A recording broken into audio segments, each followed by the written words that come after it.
73 les amis.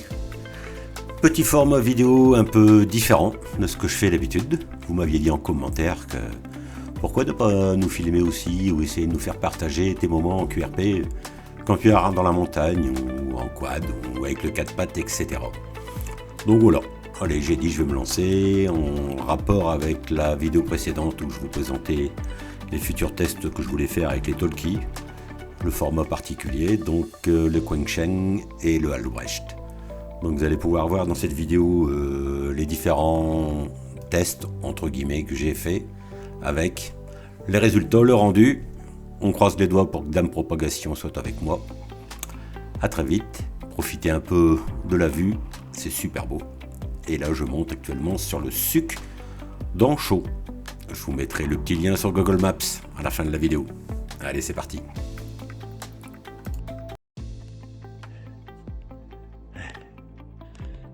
Ça grimpe, ça grimpe. On va y aller. Le chemin est sympa, grand soleil. Va falloir monter tout là-haut. On ne pas trop là. On va retourner autour du Suc. Que de la pierre volcanique. Le 4 pattes, il est bien content. Ah, ça va grimper. On va aller faire du rocher. Là, ça va être compliqué. Ah.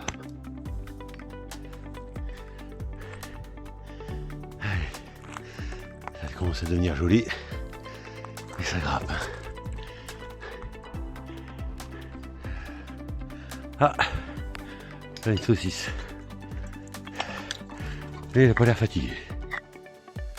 Voilà à quoi sont constitués 90% des sucs. Pierre volcanique, très friable. Donc faut faire gaffe. Mais là, la vue, magnifique. Vous voyez, encore un autre suc là. Là-bas, celui-là le plus proche. On le fera la prochaine fois. Super beau. Bon, la voiture elle est là-bas en bas. Eh ben on est arrivé. Donc là on fait un petit muret de pierre là. Ah, je sais pas si on se rend compte un peu du panorama. Donc tout ce que vous voyez là, tous les petits monticules là-bas, c'est ça des sucs. Voilà. Donc l'île Saint-Gelais, le pays des sucs. Donc là je vais me poser, on va sortir les radios et on va faire plein de tests. Ici. Ah, département 38. Bon, j'arrive à entendre, mais alors pour breaker et rentrer dedans le QRP, c'est pas évident. Heureusement, on a le 70 cm à côté qui fonctionne bien. Alors Istanbul, la Turquie, 590, on va essayer de breaker, l'opérateur Anne. Very good. I'm using vertical antenna, Antron 99, fiberglass, and my radio is Kenwood Tango Sugar 570 Delta, 100 watts, microphone, Silver Eagle table microphone.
Ok, bien pris. Merci Jean-François.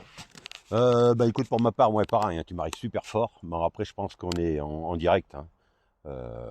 Il n'y a pas de montagne entre nous. Je suis vraiment sur un point hyper haut, donc c'est un peu normal. Pour Thierry, ben, comme il est en mobile dans la plaine de l'autre côté, c'est normal que ça crachote un peu, mais c'est parfaitement audible. Il n'y a aucun problème. Et Hervé, c'est pareil, c'est du 100%. Il est assis sur mes genoux. Hachi. Retour à toi, Hervé. Merci de retour. Ouais, c'est nickel, hein, je t'entends parfaitement bien. Voilà. Et juste pour info, ton portable, là, c'est quoi exactement là? C'est un appareil avec un antenne d'origine? C'est un appareil que tu as, un pocket avec une antenne externe ou quelque chose que tu as bidouillé? Là, c'est très bon. Donc là, Fabien, Voilà, l'audio à Rouen. est très bonne.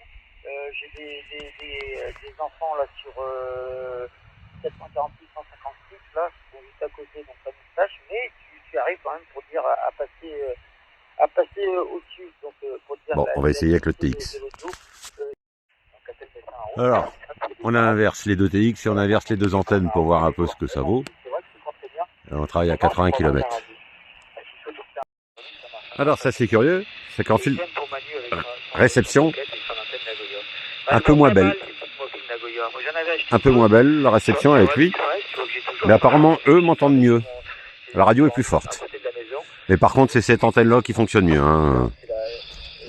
Pas celle-ci. Alors celle-ci je sais pas ce que c'est. Hein.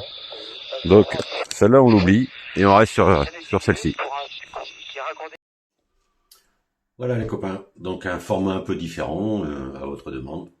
J'ai essayé de vous filmer, c'est pas évident, c'est la première fois que je le faisais, de vous filmer une petite sortie QRP avec les talkies là. Le thème c'était vraiment talkie.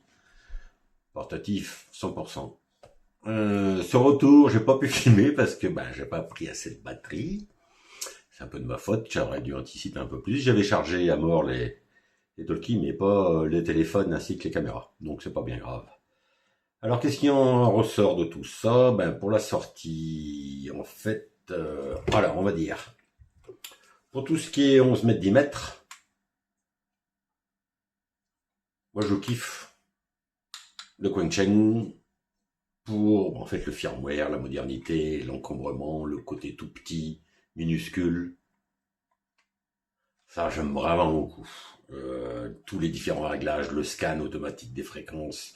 Vous verrez le détail, la prochaine vidéo, promis, je vous la fais sur celui-ci. En portatif, Toki, c'est vraiment top. Un reproche, et c'est pourquoi j'ai fait tous mes contacts en 10 mètres avec lui, et pas en 11 mètres, c'est qu'il n'est pas assez sélectif en réception. Là, il y avait la Propag, je ne sais pas si vous avez vu, c'était le 27590, si je ne me trompe, il y avait... c'était la Turquie, Istanbul. Il y avait tellement de monde qui criait, qui parlait derrière. Il y en avait, il doit avoir, je dis bien poussé en whisky. 595, il y avait aussi des appels. 590, il y en avait. 585, il y en avait. Ça moustache un peu, c'est pas assez encore. Il n'y a pas encore cette sélection, on va dire, au niveau des filtres. Ou alors, il faut que je descende ma réception. On peut descendre, hein, le rêve gain dessus. Mais c'est quand même au détriment. C'est pas aussi sensible que lui, puisque quand je m'y suis mis, franchement, c'était beaucoup plus propre. Voilà. Alors, bon, avec aucun des deux, j'ai réussi à breaker. Hein, c'est pas une question de puissance, parce que celui-là sort un petit peu moins. Non, pareil. Avec les accus, là, j'ai mis des 2800. On sort pareil. Hein, je vous ferai la démonstration aussi sur la prochaine vidéo, avec les tests fréquence et les tests puissance, pardon. Donc, j'ai pas réussi à breaker, il y avait trop de monde. Donc, j'ai pas pu. Après, par contre, je suis parti sur 10 mètres, si vous avez vu. Il y a une fréquence, l'avantage du 10 mètres, c'est qu'il y a une fréquence dédiée QRP respectée. Parce que je crois qu'il y en a une sur 20 mètres, sur 11 mètres. Mais bon, avant que ça soit respecté, c'est moins évident. Donc, j'ai réussi à faire 3 contacts avec, dont un à plus de 250 km, c'était plutôt sympa. Après, je pense qu'on peut faire plus, hein. Mon ami Nico, il en fait régulièrement des distances incroyables. Après, la proximité avec la mer, ça aide beaucoup. Hachi. Je ne dénigre pas le travail de Nico. Je vous mettrai le lien dans la description. C'est le champion du QRP. Je l'ai eu il n'y a pas longtemps, donc je me suis permis de l'appeler pour lui demander son avis et sur le ressenti que j'ai eu avec ces deux TX. Donc ils ont exactement la même antenne, hein, pour être sûr du comparatif. En fait, il a le même problème, ou entre guillemets, le même ressenti que moi. c'est que lui est beaucoup plus sélectif en réception quand il s'agit. Après, moi je kiffe celui-là au niveau firmware. Hein. C'est quand même celui-là qui va se promener le plus avec moi, parce que c'est vraiment tout petit. Vous voyez, il tient dans la main que lui, on n'est pas pareil. Le poids n'a rien à voir. L'autonomie aussi, enfin, je vous ferai le détail, c'est impressionnant. Donc il y a un super travail quand même qui a été fait dessus. Je remercie Douane pour la même occasion. Maintenant, on va parler un peu, des deux bébés. Donc en VHF, vous savez que celui-là, j'avais fait une vidéo dédiée et je l'aime beaucoup. Je l'aime beaucoup en VHF, UHF, pardon, les deux. Je l'aime beaucoup pour l'interface Bluetooth, pour la SSTV, pour plein de choses. Il est super bien. Le côté étanche 100%, c'est pour ça qu'il me suit sur le quad. Il est vraiment sur le quad, lui, il est étanche à 100%, c'est une tuerie. Et j'avais fait le test avec les deux TX en même temps. Eh ben, vous avez vu sur les vidéos, je sais pas si vous avez vu, celui-là, il prend énormément de souffle derrière, pas mal de QRM. Le petit Eniton en prend beaucoup mieux, beaucoup moins. Donc, vraiment top. Le retour des OM que j'ai réussi à copier, on était entre 100 et au plus près, on va dire 50 km, entre 100 et 50 km à vos loisons en direct, sur mon point haut. La radio est plus forte avec lui, malgré l'antenne. Et par contre, on gagne bien en clarté radio, on va dire, en sensibilité radio, la clarté est beaucoup plus forte avec cette antenne-là qu'avec ce machin. Alors, je sais pas ce que c'est que cette antenne, en fait. Elle m'a été donnée quand j'ai acheté ce Radio Diti. Je voulais la tester, parce qu'elle est un peu bizarre. J'avais jamais vu cette forme. Je sais même pas ce que c'est comme marque. Il y a rien du tout de sérigraphie dessus. Elle m'avait été donnée quand j'avais acheté le petit Radio Diti, ici. Donc, qui est l'équivalent de l'Eniton, hein. Qui n'est plus loin que exactement le même, pardon. Et celle-là, c'est une Nagoya que j'avais depuis un moment et que j'avais déjà testé à plusieurs reprises. Elle marche vraiment très très bien. Après, j'en ai pas 200 000 d'antennes non plus. Hein. J'ai aussi celle-ci qui marche très très bien. Voilà, c'est les deux équivalentes. Celle-là, c'est la Retevis 77, je crois. Bon, là, c'était équivalent dans les tests que j'avais fait. Mais je voulais tester cette antenne-là. Donc, je vous la conseille pas puisque dans les tests, ça ressort moins fort. Voilà, donc j'ai dû me rabattre un peu sur de la VHF parce que j'arrivais pas à briquer assez. Mais autrement, il y avait un beau petit couleur Propag. C'était bien sympa. Donc voilà, j'espère que ce nouveau format vous aura plu. On en fera peut-être un peu plus. Vous me direz en commentaire si ça vous plaît ou si on arrête ou si vous voulez qu'on se contente de faire les tests comme je fais d'habituellement ou les bidouilles et pas faire les sorties QRP. Voilà, les bonnes 73 à tous. Ciao. Au plaisir de croiser les aériens et à très vite. Bye bye.